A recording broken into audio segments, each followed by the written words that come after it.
The spectre of Taliban looms large over Afghanistan, with foreign troops drawdown getting underway. And what could be called a spot-on forecast by experts, Taliban are making major headways with dozens of districts already under their control. The Afghan authorities are in a state of nerves with no real blueprint on the table. And while Washington has said that withdrawal does not mean abandoning Afghanistan, Kabul finds itself pressed to the wall. And amidst all this, former Mujahideen and civilians have vowed to fight the Taliban.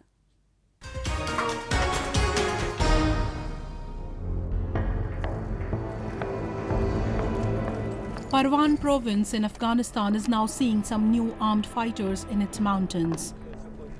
And they are not insurgents nor any other terrorist group splinter, but former Mujahideens and civilians who have vowed to fight against the Taliban. They have picked up arms to save their country, and they will not let the Taliban advance even after the foreign forces leave. Among them, 55-year-old Dost Muhammad Salangi, who was also a Mujahideen, is leading an army of dozens in Khorband. در زمان قوات‌های شوروی سابق همراه احمد شاه مسعود غازی در جبهه‌ها و جنگ تربیت شدیم و آموزش و پرورش دیدیم. تا هنوز ما در صفوف دولت هم هستیم، بودیم و حتی بچه‌های ما هم در صفوف دولت قرار دارند.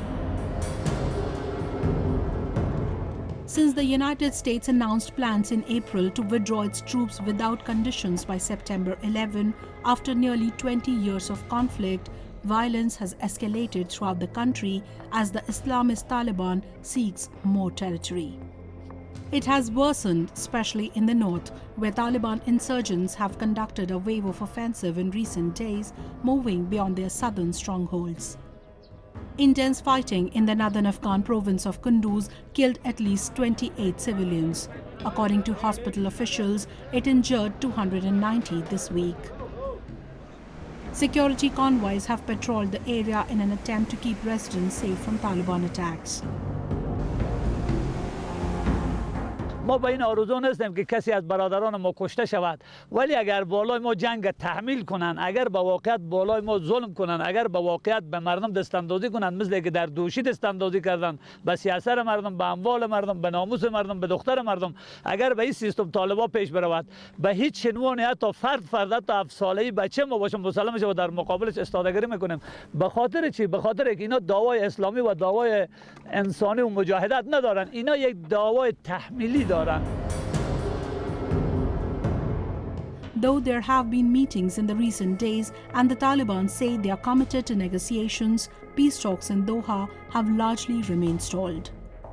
Afghan President Ashraf Ghani with his former rival and top Afghan peace official Abdullah have met US President Joe Biden to discuss the US troop withdrawal, but nothing seems to be working out as of now. The United Nations envoy for Afghanistan said this week the Taliban had taken more than 50 of 370 districts and was positioned to control provincial capitals as the country looked increasingly unstable. Chairman of the High Council for National Reconciliation, Abdullah said the country's survival was in danger now. سلامت افغانستان، وحدت و یکپارچگی افغانستان، یعنی افغانستان اینمی مسئله به خطر مواجه شد. خب بازم تکرار میکنیم که در این که راه بهتر از صلح وجود نداره. وقتی که خداوند حرف تکمیل کرده که با صلح و خیر، مسئله ختم است. While Afghanistan has witnessed protracted war for 2 decades, observers say it finds itself at the most crucial juncture today. If Taliban recaptures what it had until 2001, before it was ousted by US-backed forces, then not only will the trillions of dollars be deemed wasted, but a return of hardline Islamic Sharia law will plunge the country into a constant cycle of chaos and instability, thereby paving way for another humanitarian crisis the world cannot afford to have.